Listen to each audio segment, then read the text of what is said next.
شکریہ۔ وہ تیزی سے چاپ سٹکس میں بھر بھر کے نوڈلز کھانے لگی۔ گرم گرم مایا نے زبان جلا دی، مگر اس نے ذرا سا وقفہ دیا اور پھر سے کھانے لگی۔ وہ کوہنیاں چوکی پہ رکھ کے اپنی چمکتی آنکھوں سے اسے بغور دیکھ رہا تھا۔ میں نے کبھی تمہیں اتنا خوفزدہ نہیں دیکھا۔ تالیہ چپ چاپ کھاتی رہی۔ تم نے اسرا کو زہر دیا ہے کیا؟ چاپ سٹکس والا ہاتھ منہ تک جاتے رک گیا۔ تالیہ کی آنکھوں میں بے یقینی ابھری۔ تمہیں لگتا ہے میں کسی کو زہر دے سکتی ہوں؟ ہاں دے سکتی ہو، لیکن صرف تب جب وہ انسان اس کا اہل ہو۔ وہ چند لمحے لب پھنچے ہرٹ سی ہو کے اسے دیکھتی رہی، پھر چاپ سٹکس نیچے رکھ دی۔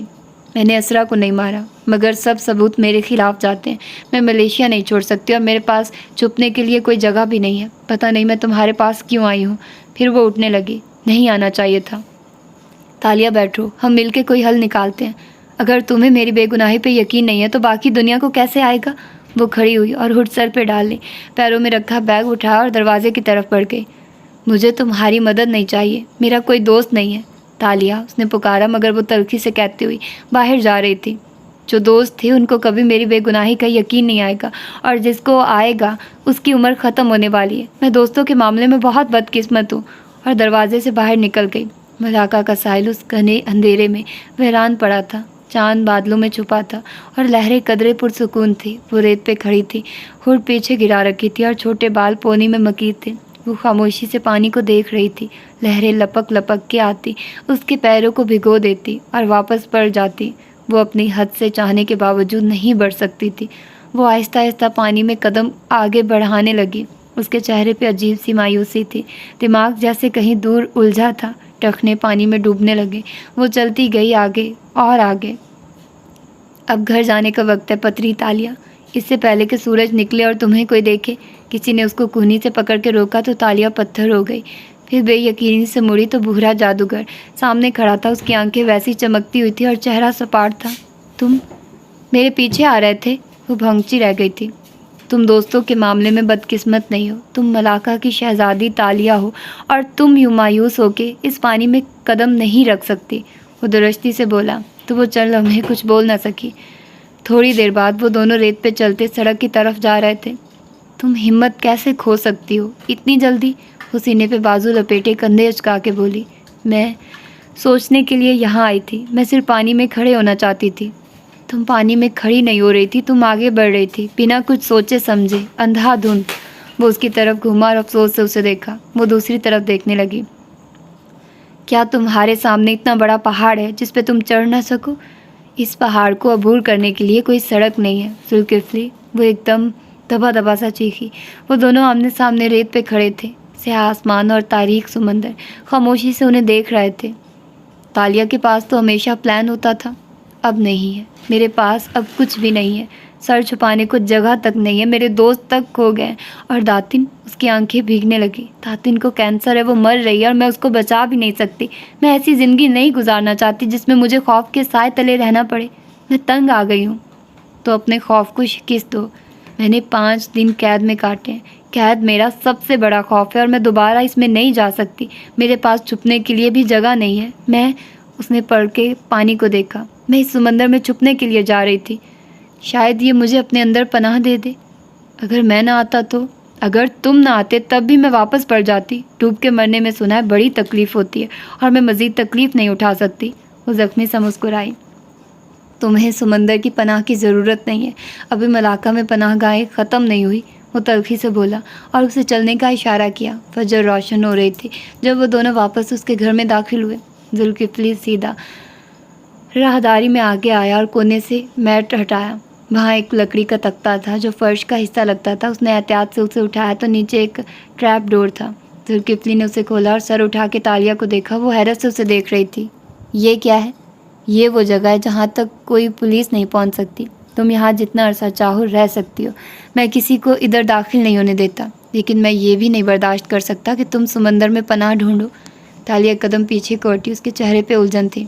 میں کسی قبر میں نہیں رہ سکتی، میرا سانس گھٹ جائے گا۔ کیا تمہارے پاس کوئی بہتر پناہ گاہ ہے پتری تالیہ؟ بوڑھا جادوگر پوچھ رہا تھا۔ اس کے پاس کوئی جواب نہ تھا۔ ٹریپ ڈور کے نیچے لکڑی کا ایک زینہ بنا تھا۔ وہ اسے عبور کر کے نیچے فرش پہ اتری تو اندھیرے میں اتنا معلوم ہوتا تھا کہ وہ ایک طویل ہال ہے۔ دیوار پہ بٹن چمک رہے تھے۔ اس نے ایک بٹن دبایا تو مدھم روشنیاں جل اٹھی۔ اور سارے ہال کو روشن کر گئی۔ وہ ہال اتنا وسیع تھا جتنا کہ اوپر موجود ذوالکفلی کا سارا گھر۔ وہاں قطار در قطار کتابوں کے ریک رکھے تھے اور ان میں پرانے چمڑے کی جلد والی کتابیں سجی تھی۔ وہ کتابوں کا ایک عظیم الشان مقبرہ تھا۔ یہ سب کیا ہے؟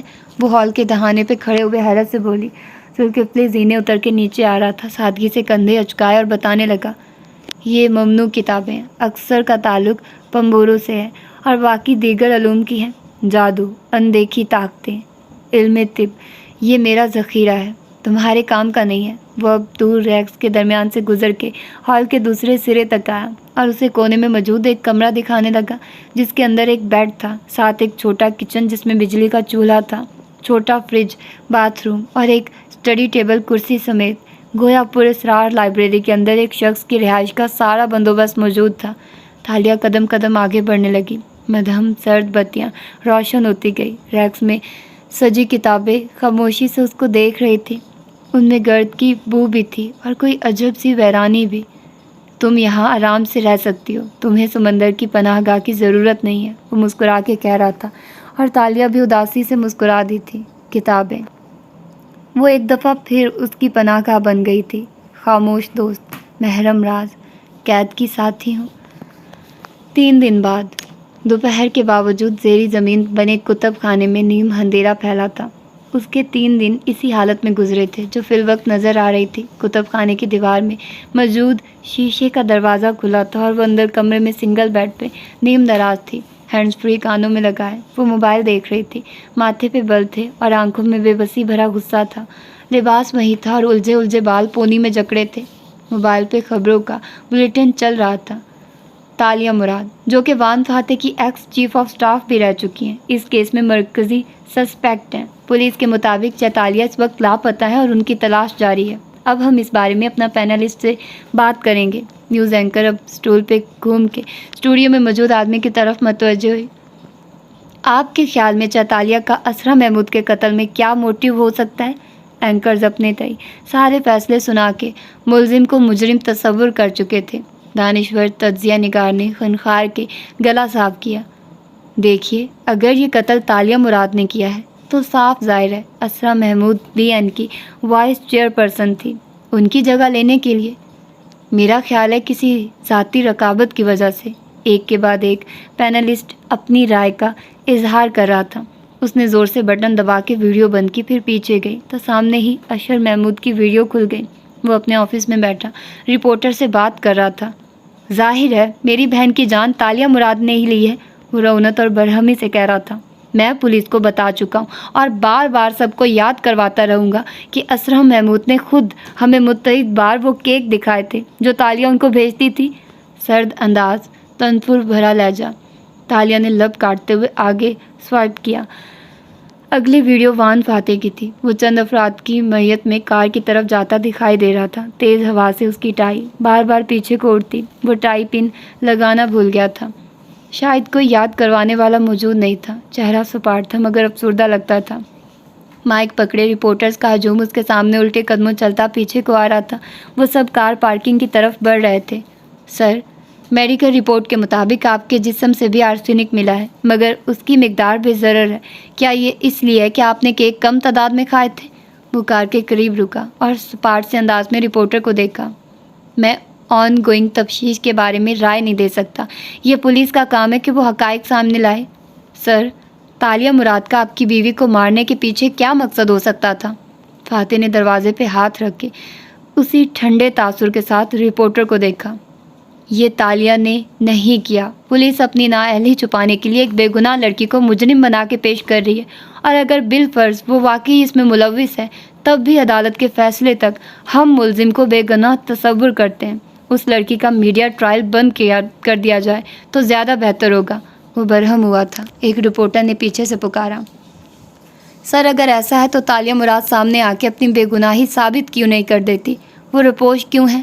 وان فاتح نے ابرو اچکائے۔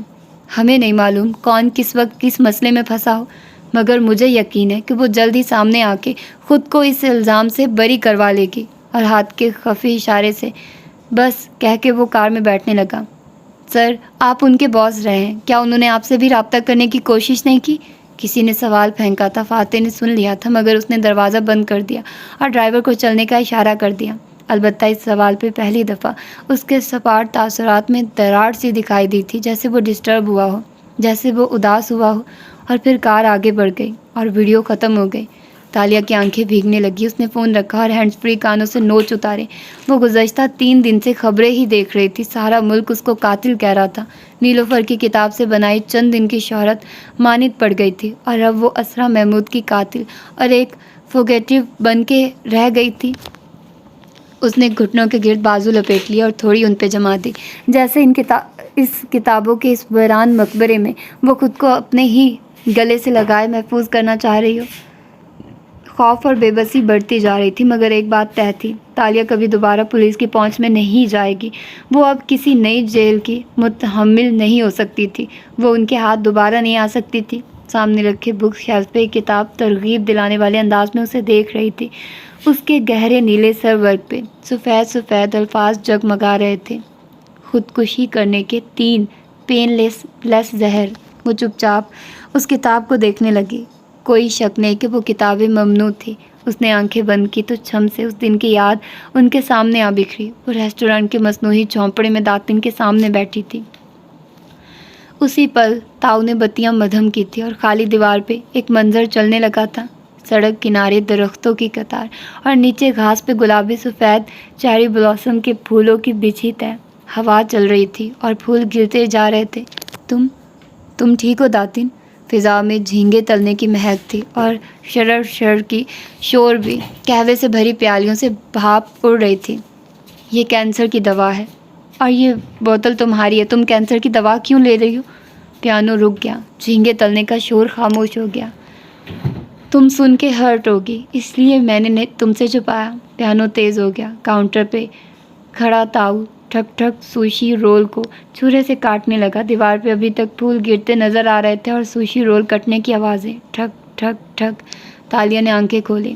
وہ کتابوں کے مقبرے میں بیٹھی تھی اور اس کے سامنے رکھی وہ بنا درد کے مار دینے والی زہریلے نسخوں کی کتاب تمسخر سے اسے دیکھ رہی تھی۔ بالآخر تالیہ نے ہاتھ بڑھایا اور دھڑکتے دل سے اس کتاب کو اٹھا لیا۔ ایسا زہر جو درد نہ دے، کیا یہی اس کا آخری راستہ ہو سکتا تھا؟ آخری پناہ گاہ؟ بی این کے آفس میں اس روز معمول کے کام جاری تھے۔ ایسے میں لفٹ کے دروازے کھلے اور وان فاتح نکلتا دکھائی دیا تو اس کے ماتھے کے بل واضح تھے اور وہ شدید ناخوش لگتا تھا۔ گرے سوٹ میں ملبوس وہ بظاہر ورک ڈے کے لیے تیار لگ رہا تھا، مگر اس کا موڈ خراب معلوم ہوتا تھا۔ آج پھر راستے میں اس کو رپورٹرز نے روک کے سوالوں کی بوچھاڑ کی تھی اور یہ سوال اب اذیت دینے لگے تھے۔ وہ اپنے آفس کے قریب پہنچا تو سیکرٹری فوراً سے اٹھی۔ آپ کی تائید کے مطابق ایڈم بن محمد کو میں نے بلوا لیا تھا، وہ اندر آپ کا انتظار کر رہا ہے۔ فاتح نے بس صرف سر کو خفیف سی جنبش دی اور آگے بڑھ گیا۔ ایڈم اسے دیکھتے ہی اٹھ کھڑا ہوا اور مرجھایا ہوا لگتا تھا۔ فاتح گھوم کے میز کے پیچھے آیا اور اپنی اونچی کرسی پہ بیٹھتے ہوئے تشویش سے اسے دیکھا۔ تمہیں معلوم ہے وہ کہاں ہے؟ سارے سوال جواب بس ایک ہی انسان کے بارے میں ہو سکتے تھے، نام لینے کی بھی ضرورت نہیں تھی۔ نہیں، ایڈم نے فکر مندی سے نفی میں سر ہلایا۔ وہ جینز اور سفید شرٹ کے اوپر سیاہ کوٹ پہنے، بال جل سے پیچھے کیے، شاید کام کے لیے تیار ہوا تھا، مگر فاتح کی کال نے اسے کام چھوڑ کے ادھر آنے پہ مجبور کیا تھا۔ اور لیانا صابری؟ فاتح مٹھیاں باہم ملائے میز پہ آگے ہو کے سنجیدگی سے پوچھ رہا تھا۔ وہ ملک سے فرار ہو چکی ہیں، مجھے ان کی میل آئی تھی، سیکیورٹی خدشات کے باعث اب ہم رابطہ نہیں کر سکتے۔ چیتالیہ کے بارے میں انہوں نے کچھ نہیں بتایا۔ ایڈم رکا۔ کیا آپ سے بھی چیتالیہ نے رابطہ نہیں کیا؟ اس کے انداز میں جھجک تھی مگر یقین بھی تھا۔ وہ گھر آئی تھی۔ فاتح پیچھے کو ہوا اور گہری سانس لی، پھر ٹائی کی نوٹ ڈھیلی کی۔ کب؟ ایڈم چونکا۔ وہ مختصر الفاظ میں بتاتا گیا۔ اس وقت اسرا کی میت سامنے تھی اور سب اس پہ شک کر رہے تھے۔ اگر وہ میری چھت چھلانگ کے داخل ہوتی دکھائی دیتی تو مجرم لگتی، اس کا وہاں سے بھاگ جانا ہی بہتر تھا، مگر وہ ناخوشی سے کہہ رہا تھا، مگر وہ صبح واپس آ سکتی تھی، اس کو چاہیے کہ وہ منظر عام پہ آ جائے اور اپنی صفائی دے۔ وہ ایک دفعہ پولیس کی قید میں رہ چکی ہے، وہ خوف زدہ ہے، اس کا یوں بھاگنا اس کو مزید مجرم بنا رہا ہے۔ ایڈم، وہ غصے سے بلند آواز میں بولے۔ وہ خوف زدہ ہے سر۔ ایڈم نے بھی آواز اتنی ہی اونچی کی۔ چل لمحے کے لیے آفس میں تناؤ بھری خاموشی حائل ہو گئی، پھر فاتح نے بے بسی سے کندھے اچکائے۔ میں اس کے لیے پریشان ہوں ایڈم۔ آواز دھیمی کی، انگلیوں سے کن پٹی دبائی۔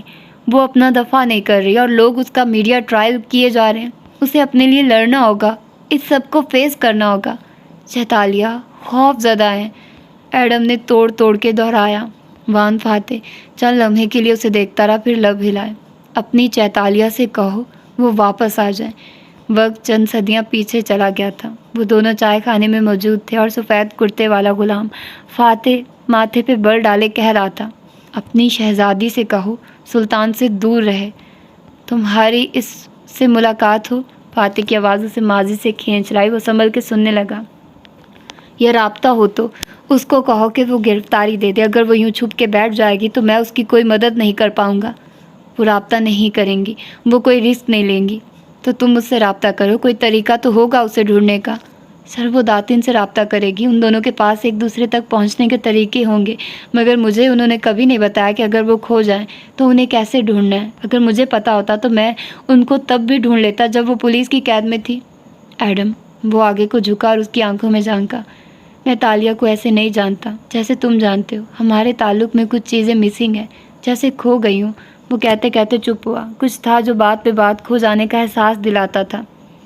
میں صرف اتنا جانتا ہوں کہ میں ایسی زندگی کا تصور نہیں کر سکتا جس میں وہ نہ ہو.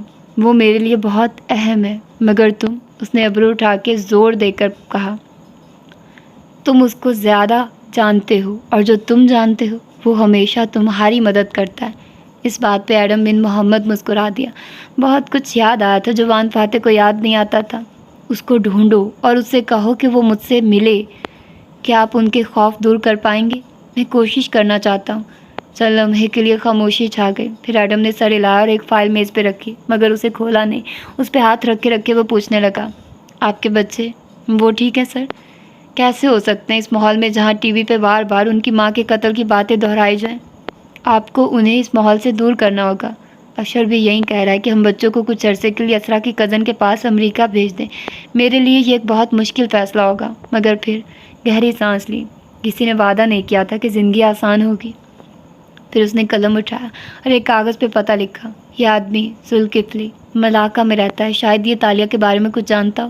ایڈم نے چٹ جیب میں رکھ لی, مگر اٹھا نہیں. چلو میں سوچتا رہا. فاتح نے بے اختیار گھڑی کو دیکھا. کچھ اور؟ میں نے چیتالیہ کو 4 دن دیے تھے کہ وہ اس آف شور کمپنی کیس میں آپ کی بے گناہی ثابت کر دے.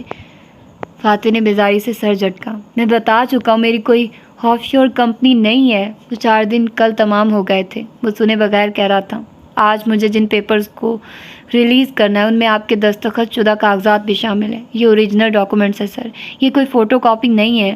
اس نے فائل کھول کے فاتح کی طرف دھکیلی. اس سے پہلے اس نے فاتح کو فوٹو کاپی دکھائی تھی جس کو اس نے پہچاننے سے انکار کر دیا تھا. میں نے ان کی تصدیق دوبارہ اپنے سورس سے مانگی تو اس نے مجھے ہانگ کانگ سے اپنے آفس کی آرکائیو سے یہ اوریجنل فائل لا کر دی ہے. پہلے صرف فوٹو کاپی تھی. آپ اس کو نہیں پہچانتے تھے, مگر اس کو دیکھیے اور بتائیے, یہ 3 کاغذ آپ نے خود سائن کیے تھے؟ وہ اس کے چہرے کو غور سے دیکھ کے پوچھ رہا تھا. فاتح نے فائل کھولی. اندر 3 کاغذ اسٹیپل سے پن اپ کیے گئے تھے. ان تینوں کے نیچے فاتح کے دستخط تھے. میں تمہیں بتا چکا ہوں یہ میں نے نہیں کیے, نہ میں ان کاغذات کو پہچانتا ہوں. اور وہ قدرے ناگواری سے صفحہ پڑھتے ہوئے کہہ رہا تھا جب وہ ٹھہرا. پہلے اور دوسرے صفحے کے درمیان جہاں اسٹیپل کی پن لگی تھی وہاں کچھ پھنسا تھا. فاتح نے آہستہ سے پن جدا کی. ایک ننھی سی مکیت شہ آزاد ہوئی. اس نے 2 انگلیوں میں اسے اٹھایا. وہ گلابی رنگ کے چیری بلاسم کی ایک پتی تھی, خشک مرجھائی ہوئی, ان کاغذوں میں برسوں سے امر ہوئی. اس نے پتی کو اوپر لے جا کے دیکھا. آنکھیں چھوٹی ہوئی. ایڈم غور سے اسے دیکھ رہا تھا. آپ کو کچھ یاد آیا سر؟ اس کے اندر جوش سا بھرا. فاتح نے پتی رکھی اور ان کاغذات کو الگ الگ کر کے دیکھا. پھر دستخط کی جگہ پہ انگلی پھیری اور اوپر پرنٹ شدہ عبارتیں پڑھی. ایڈم اس کے ایک ایک تاثر کو دیکھ رہا تھا. ایسے لگتا ہے آپ دستخط کو پہچانتے ہیں مگر عبارتوں کو نہیں. کیا کسی نے کورے کاغذ پہ آپ سے دستخط کروائے تھے؟ وان فاتح اس کی بات نہیں سن رہا تھا. اس کے ذہن میں ایک اور منظر چلنے لگا تھا. وہ ساکورا نامی کے دن تھے. ساکورا ہونامی کے دن تھے. جاپان کی سڑک تھی, گلابی اور سفید, روئی کے گالوں جیسے. چیری بلاسم ہر طرف بک گرے تھے.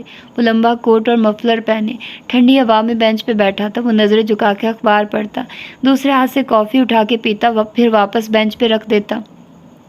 یکدم کسی کے سکے کھنکنے کسی آواز آئی۔ فاتح نے نظریں اٹھائی۔ سامنے ایک کپل چلا رہا تھا جن کے ساتھ ایک 5-6 سال کا بچہ تھا۔ اس کے ہاتھ میں گلابی کاٹن کینڈی تھی اور وہ اس کی اسٹک کو خوشی سے ہاتھ میں گھما رہا تھا۔ فاتح کی نظریں اس کے قدموں پہ جھکی۔ اس کے جاگرز میں سکے لگے تھے، وہ چلنے سے کھنکتے تھے۔ اس نے واپس نظریں اخبار پہ جھکائے۔ بینچ کے پیچھے بڑا سا چیری بلاسم کا درخت تھا۔ اس کے عقب سے اسرا نکل کے قریب آئے اور اس کے ساتھ بیٹھی۔ اس کے بیٹھنے پہ وہ چونکا، کافی کا کپ اٹھا لیا۔ بے دھیانی میں ذرا سی کافی چھلکی۔ گھاس پہ گرتے ایک سفید پھول کو وہ داغدار کر کے، ہاتھ پہ بھی گرم گرم قطرے گرے تھے۔ اسرا نے کہتے ہوئے ٹیشو سے اس کا ہاتھ صاف کیا۔ تھینکس۔ اس نے کافی کا گھونٹ بھرا، پھر اسرا کو دیکھا۔ وہ مسکرا کے ہچکچاہٹ سے اسے دیکھ رہی تھی۔ ہوا سے اس کے بال اڑ رہے تھے۔ اس کے ہاتھوں میں ایک فولڈر تھا۔ مجھے تم سے کچھ مانگنا ہے اور تم انکار نہیں کرو گے، وہ نرمی بھری قطعیت سے کہہ رہی تھی۔ کہو۔ ہوا کا جھونکا آیا اور درخت سے ڈھیر سارے پھول نیچے آن گرے۔ کچھ اسرا کے بالوں اور کندھوں پہ ٹھہر گئے، کچھ فاتح کے مفلر پہ۔ میں ایک کاغذ پہ تمہارے سائن لینا چاہتی ہوں، بغیر کوئی سوال کیے۔ تم ان پہ سائن کر دو گے کیا؟ فاتح نے اچنبھے سے فولڈر کو دیکھا۔ اس میں کیا ہے؟ کچھ بھی نہیں، وہ مسکرائی۔ اگر بتایا تو تم لمبی بحث کرو گے، بس بنا سوال کے سائن کر دو، میری بات مان لو۔ بلینک ڈاکومنٹ پہ سائن؟ تمہیں مجھ پہ اعتبار نہیں ہے؟ اس نے مان سے فاتح کی آنکھوں میں جھانکا تھا۔ کیا میں کوئی ایسا کام کر سکتی ہوں جو ہماری فیملی کے لیے خطرہ بنے؟ اس کے تنے اعصاب ڈھیلے پڑے۔ وہ مسکرا دیا۔ پین دو۔ ہاتھ بڑھایا تو اسرا نے مسکرا کے پین اس کی طرف بڑھایا۔ اس نے پین پکڑا اور فولڈر کھولنے لگا۔ اس میں 3 کاغذ تھے اور وہ اسٹیپل نہیں ہوئے تھے۔ ہوا کا ایک سر جھونکا آیا اور کاغذ پھڑ پھڑائے، ساتھ ہی بہت سے پھول چھم سے نیچے آن گرے۔ کاغذ پتیوں سے گلابی ہو گیا۔ آپ کو یاد ہے نا؟ ایڈم کی آواز پہ وہ چونکا۔ وہ اسے غور سے دیکھ رہا تھا۔ سانس روکے پل بھر میں فاتح واپس اپنے آفس میں آ گیا۔ کسی نے آپ کو یہ کاغذ سائن کرنے کو دیے تھے کیا؟ ایڈم اندازہ لگا رہا تھا۔ فاتح نے ابرو اچکائے اور فائل بند کر کے اس کی طرف بڑھائی۔ میں نے کہا نا، میں اس عبارت کو نہیں پہچانتا۔ انداز خشک ہو گیا، کیونکہ جب آپ نے دستخط کیے تو عبارت لکھی ہی نہیں گئی تھی، آپ کو بلینک کاغذات دیے گئے تھے۔ وہ رکا۔ اسرا بیگم، انہوں نے بنائی تھی یہ کمپنی، رائٹ؟ میری بیوی مر چکی ہے، اس کو اس معاملے میں مت گھسیٹو۔ اس کا لہجہ ایک دم سخت ہو گیا، مگر ایڈم کو جیسے سارا معاملہ سمجھ آ رہا تھا۔ سر، آپ مجرم نہیں ہیں کیونکہ آپ کو نہیں معلوم تھا ان میں کیا ہے، مگر مسز اسرا آپ کو ایسے اسکینڈل میں پھنسا کے چلی گئی ہیں جو آپ کا کریئر برباد کر سکتا ہے۔ میں نے کہا نا، مجھے یہ کاغذ یاد نہیں ہے۔